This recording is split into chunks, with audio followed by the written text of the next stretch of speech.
Thank you.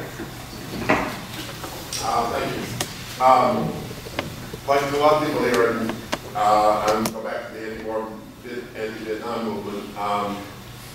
And I think back at the time, in 1970, when Kissinger and Nixon wanted to solve their problems in Vietnam by expanding the battlefield effect. And in that sense, the situation seemed somewhat similar. At that time, I think what stopped them from doing that was, first of all, of course, the resistance of the Vietnamese and the other peoples of Southeast Asia. And probably the second factor was the GI movement, the disintegration of the U.S. military. But the third factor, as I say it, was the turmoil at home.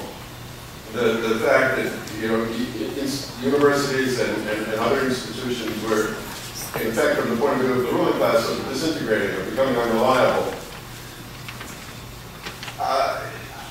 I don't see that now.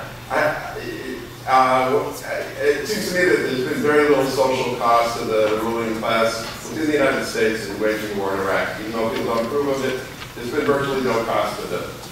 How it has to do with racism, it has to do with the fear, with terrorism, manipulation, all kinds of factors. But how do we, maybe this is a subject of this afternoon, but how do you think what can we do to make there be some social cost that they can see, so that if they do try to expand the war, they will realize that there's a price to be paid at home, which I don't see now. Perhaps you're going to discuss something this afternoon, but perhaps Daniel. I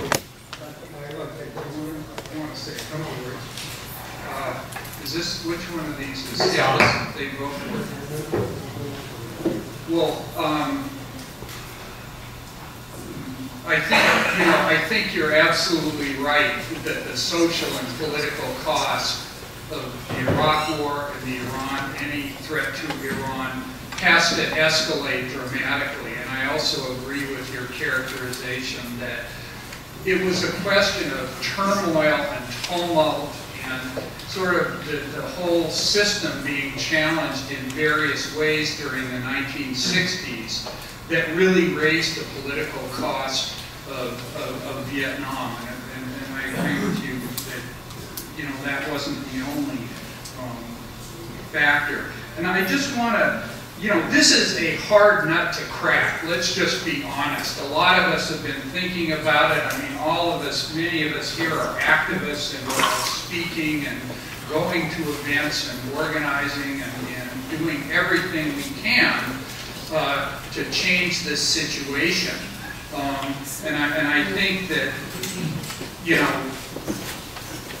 I think one thing, and I don't think that there's, I want to say two things about that. There's, and there's no magic bullets here. We'll just do this and then it's going to transform. But I do think that it's very important. I've been trying to speak on the campuses as much as possible. It's very important. One element of this is going to the campuses and going to the youth.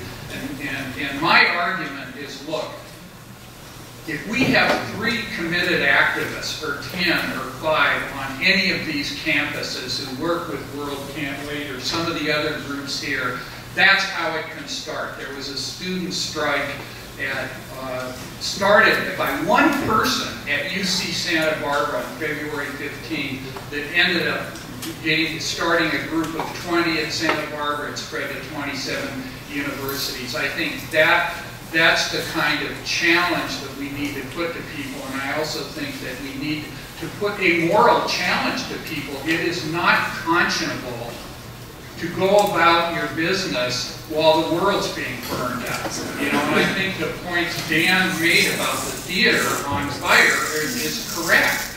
Of course, we don't know with absolute certainty if Bush is going to do something this week, next week, or whatever, but we must be alarmed, and I think there has to be a challenge to all of us, and especially the students, that just being concerned about your grade and career at a time when the fate of the world is being determined is wrong. It's wrong. And the other thing that I want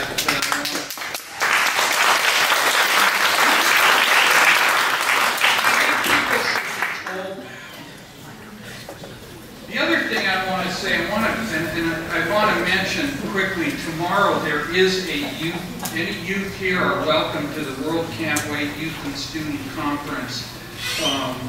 Tomorrow, starting at 10 at 213 Wheeler, right on the campus. And the whole point of it, there's a student strike call for March 20th. And I really also urge everyone to come out to the demonstrations March 17th in Washington and March 18th here in the Bay Area. And we'll have and I'm also duty bound to announce this event March 23rd in San Jose. But I want to just quickly, and I know we're trying to move on. One thing Dan said I really think is important: opportunity and danger. You know, this is not 3 years ago. Bush is in a weakened position. It is a change that the Democrats are in Congress and these various kinds of bills are being introduced. There's an element of turmoil in all this. And I think what is the tipping factor is what you were referring to, an aroused population. Look what happened in Mexico after this last election gives us a glimpse of what's needed. And I go back to Henry Kissinger's memoirs. He summed up that the establishment was paralyzed, and in that vacuum, a small handful, and we can argue with them about numbers, but I'll agree with them, a tiny minority of radicals seized the political initiative and changed everything. So I think that's also something people have to understand. Now is a time when a dedicated minority can change history, and I think that's got to be our mission to do that.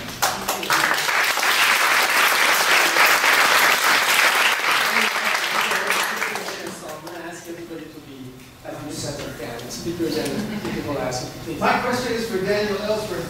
It concerns the military and the Army officers and the enlisted men. We don't have a draft. What about the dissatisfaction of our Army? Is that a card that we can use in this record? Well, I think Lieutenant Colonel Zapata. It's not on. He's been on trial again.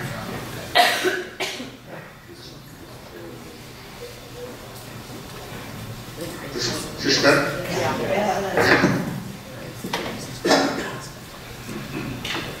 He's on trial for conduct unbecoming an officer and gentleman and for failure to deploy to Iraq.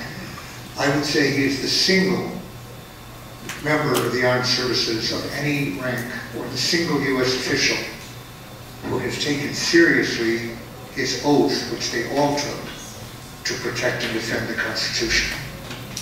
Not one of them.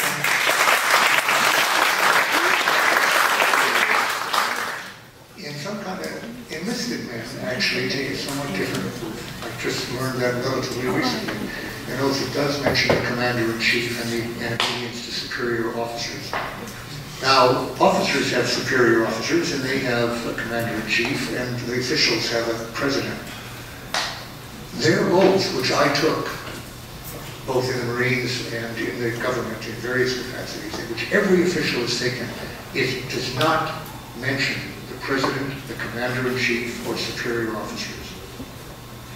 The oath is to uphold, protect, and defend the Constitution of the United States. And every one of them who has failed to inform himself on the clear-cut illegality of the war against Iraq, the clear-cut fact that a war against Iran would be a war of aggression, violating UN Charter, international law, but also especially undertaken without authorization by Congress, unconstitutional. And incidentally, Congress, of course, unanimously cannot make a war of aggression into a legal war. So, whereas what Tata said, he